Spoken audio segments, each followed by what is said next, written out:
নমস্কার বন্ধুরা, আজকে অনেক দিন পর নতুন ধরনের একটা ভিডিও করার প্ল্যান করলাম। সেখানে যেটা দেখা গেছে এখনকার বেশিরভাগ মানুষেরই একটা করে সন্তান, এবং এই একটা করে সন্তান হওয়ার দরুন তাদের বাচ্চাদের যে বায়নাক্কা থাকে, যা দরকার যা চাইছে বাবা মা সেইটা কিনে দেওয়ার আপ্রাণ চেষ্টা করছে এবং কিনে দিচ্ছে। এতে করে কি হচ্ছে, বাচ্চারা খুব জেদি হয়ে যাচ্ছে এবং তারা জীবনে বড় হওয়ার যে লড়াই করে কিছু পাওয়ার শক্তিটা কিন্তু হারিয়ে ফেলছে। এখানে বিশেষ করে একটা করে সন্তান নেওয়ার ফলে তারা যেমন সেলফ সেন্টার্ড হয়ে যাচ্ছে, তাদের জীবনের সব চাওয়া পাওয়া তাদের মা বাবারা বোধহয় চাইতেই এইগুলো মিটিয়ে দিচ্ছে, এবং জীবনে যে কিছু পেতে অনেক দেরি হয়, সব জিনিস পাওয়া যায় না, এই শিক্ষাটা কোথাও তাদের খুব কম হচ্ছে। অনেক সময় তাদের পাশের বাড়ির সন্তানদের সঙ্গেও তাদের ছেলেদের মিশতে দেওয়া হচ্ছে না, খেলতে দেওয়া হচ্ছে না। এতে করে খেলার মধ্যে যে একটা হার জিত, সেই প্রথম জীবন থেকে যেটা তারা আয়ত্ত করতে পারবে, যে কি করে জিততে হয়, কি করে হারতে হয়, হারলে মন খারাপ করতে নেই, তাদের সেখানে কোথায় লড়তে হয়, সেই ব্যাপারটা যেমন থাকে। স্কুলে পাঠানো, তাদের ক্ষেত্রে বাচ্চাদের সঙ্গে একসঙ্গে কথা বলা, মেশা, সেখানে যে মারপিট হয় বা কিছু না পাওয়ার জন্য কিছু কেড়ে খেয়ে নেওয়া, এই বিভিন্ন যে খুনসুটি, হয়তো সেটা তাদের নয়, কিন্তু তাদের মধ্যে এই ঘটনাগুলো ঘটে। তারা তার বাবা মাকে নালিশ করছে, এই রকমভাবে খেলাধুলার সময় অনেক কমে গেছে, তারা খেলতে পারছে না।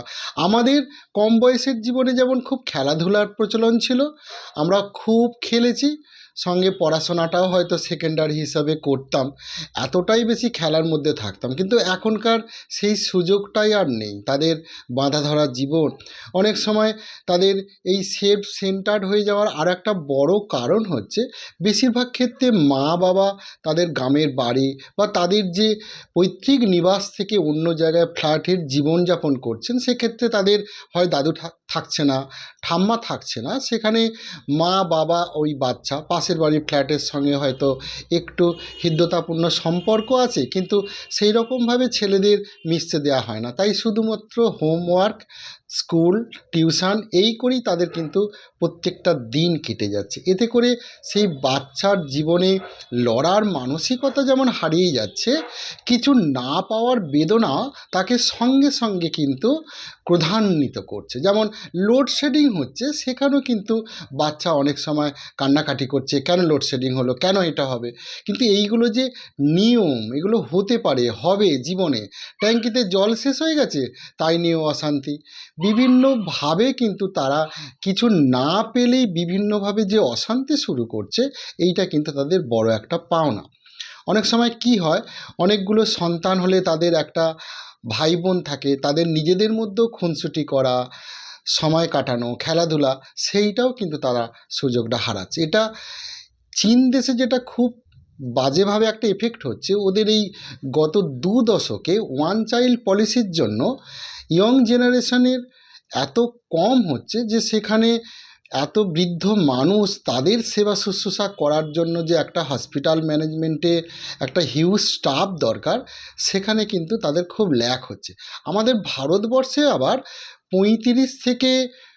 35 বছর পর্যন্ত, যেটা 14 থেকে 35 বছর পর্যন্ত মানুষের সংখ্যা 64% হয়েছে। মানে এখানে ইউথ যে জেনারেশানটা এখানে প্রচণ্ডভাবে বেশি আছে। কিন্তু এইটার এফেক্ট, ওয়ান চাইল্ড পলিসির এফেক্ট কিন্তু ভারতবর্ষেও খুব তাড়াতাড়ি পড়বে, এবং আগামী 10 থেকে 12 বছর পরে কিন্তু এই জনসংখ্যা যখন প্রতিহত হবে, তখন একটা হিউজ পরিমাণ ভারতীয় যে বয়স্ক, যে তারা বৃদ্ধা হবেন, তাদের সাহচর্য পাওয়ার জন্য কিন্তু মানুষ পাওয়া যাবে না।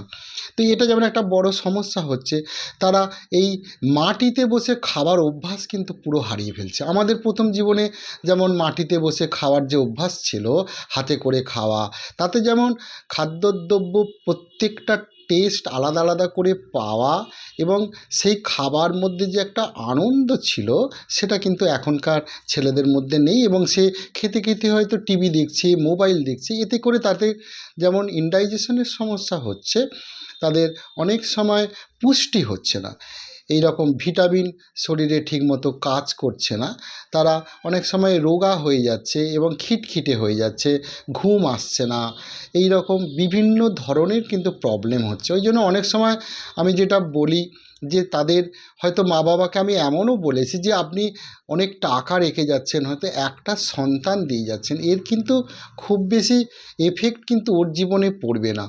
আমি বলবো আপনাকে ওর একটা ভাই বা ওর একটা বোন দিয়ে যান পৃথিবীতে। আপনারা যখন থাকবেন না তখন ও ওর জন্য কিন্তু কাজ করবে, ওর পাশে থাকবে। এটা তো খুব বলি। আর অনেক সময় মন্দির মসজিদ বা গুরুদুয়ারা যে অনেক সময় বা অন্নকূট যেখানে হয় সেখানে বাড়ির সকলে মিলে এই বাচ্চাদেরকে নিয়ে যান, নিয়ে একবেলা সেখানে বসে খান, তাতে যে তার পরিতৃপ্তি হবে, সেই যে সকলের পাশে বসে খাওয়া, এই অভ্যাস কিন্তু তাদের চলে গেছে। এই ব্যাপারগুলো তাদের মধ্যে আনতে পারলে তারা ব্যক্তিগত জীবনে কিছু না পাওয়ার বেদনা যদি কাজ করে, অনেক সময় বড় হওয়ার পড়াশোনার সময়ে যদি কিছু অভাব বোধ করে, সেই অভাব বোধ থেকে কিন্তু জীবনে কিছু করার একটা তাগিদ বা মানসিকতা তৈরি হয়। অনেক সময় এখনকার এই সমাজে এই অভাব বা এই তাগিদটাই কিন্তু তাদের মধ্যে নেই।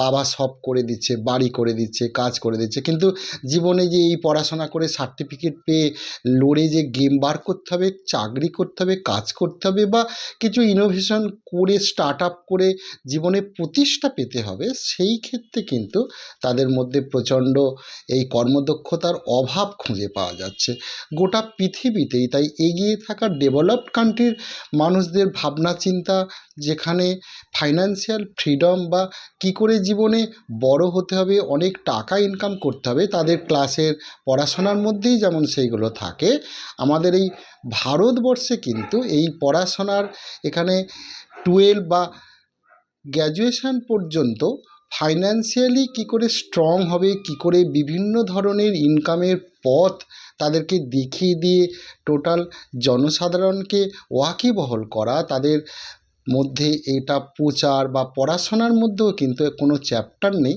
তাদের এই ফাইন্যান্সিয়াল ফ্রিডম আনা, বা কী করে জীবনে বড় হতে হবে সবার, তার জীবনের এই চাকরি জীবন করে। এখানে কিন্তু যেটা বলে রাখি, সেক্ষেত্রে অনেক সময় চাকরি জীবন করে তার জীবন হয়তো চলে গেল, কিন্তু জীবনে খুব বড় কিছু অ্যাচিভমেন্ট হলো না। তো আজকের এই ভিডিওর মধ্য দিয়ে আমি অনেকটা দিক আলোচনা করতে পারলাম। আমি বিশেষ করে এখনকার বাচ্চাদের এই যে পেতে পেতে সব পেয়ে যাওয়ার যে আনন্দ, তাই জীবনে কিছু করে একটা পাওয়ার আনন্দ থেকে কিন্তু তারা বিরত থাকছে। তো আজকে আমার এই কথাগুলো যদি একটু ভালো লাগে তো আমার এই চ্যানেলটি একটু সাবস্ক্রাইব করে দেবেন, একটা লাইক করে দেবেন। আমি পরপর এইরকম ভিডিও নিয়েই আসবো, যেখানে আমি থাম্বনেল করব না, বন্ধুদেরকে বলে রাখি, তাহলে আমি যেটুকু ভিডিও করব সঙ্গে সঙ্গে আমি আপলোড করতে পারবো, তাতে আমার সুবিধা হয়, আমার সময় বাঁচে। আমি সময়ের অভাবে কিন্তু অনেকটা দিন এই ভিডিও করতে পারিনি। তো ভালো থাকবেন বন্ধুরা, নমস্কার।